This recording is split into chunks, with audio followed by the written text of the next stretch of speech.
కాబట్టి కర్మల యొక్క స్థాయి అలా ఉంటుంది, నామము యొక్క స్థాయి వేరుగా ఉంటుంది.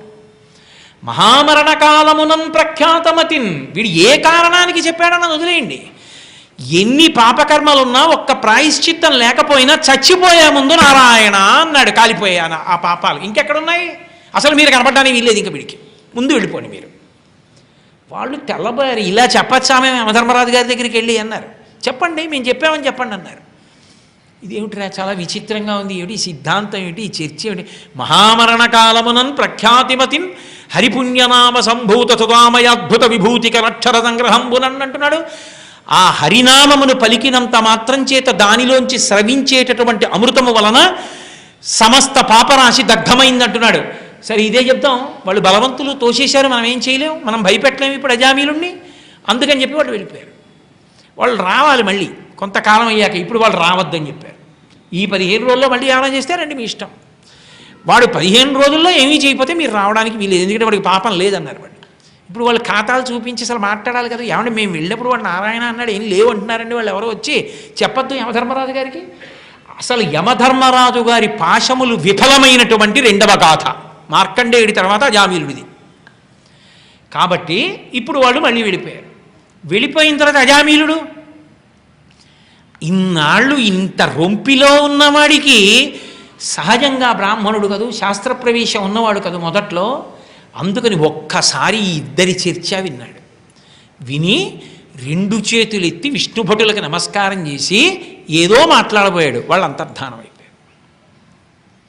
ఇదో చమత్కారం. వాళ్ళు ఏం మాట్లాడలేదు. ఎందుకు మాట్లాడలేదంటే నారాయణ అన్నాడు, స్థితికార లక్షణం రక్షించారు.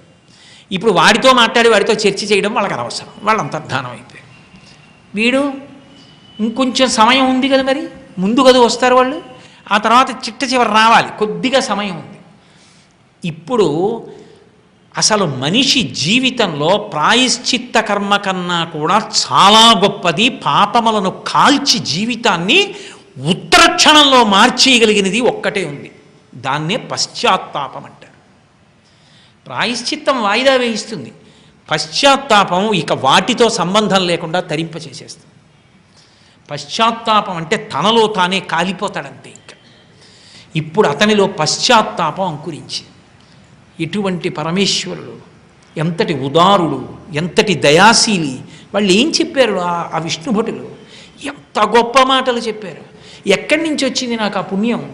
బ్రహ్మహత్యానేక పాపాటవులకగ్ని కీలలు హరినామ కీర్తనములు, గురుతల్ప కల్మష క్రూరసర్పములకు గేకులు హరినామ కీర్తనములు, తపనీయ చౌర్యసం తమసంబునకు సూర్య కిరణముల్ హరినామ కీర్తనములు, మధుపాన కిల్బిష మదనాగ సమతికి కేసరుల్ హరినామ కీర్తనములు, మహిత యోగోగ్ర నిత్య సమాధి విధుల అలరు బ్రహ్మాది సురలకు అందరాని నిర్వాణ భోగ భాగ్య కేలనంబులు హరినామ కీర్తనములు అని చెప్పారు.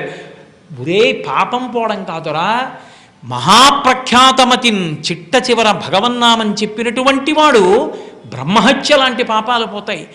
గురుతల్పం మీద పడుకున్నటువంటి, అంటే గురువుగారు భార్యతో కలిసి పడుకునేటటువంటి తల్పం మీద గురువుగారు లేని సమయం చూసి ఆమె ఒక్కతే ఉండగా పడుకున్నవాడు ఎటువంటి దుష్టబుద్ధితో పడుకున్నాడో ఆ పాపం కూడా పోతోంది. అంటే చెయ్యమని కాదు నా ఉద్దేశం, మహామరణ కాలమని నామం గుర్తొస్తుందని ఎలా.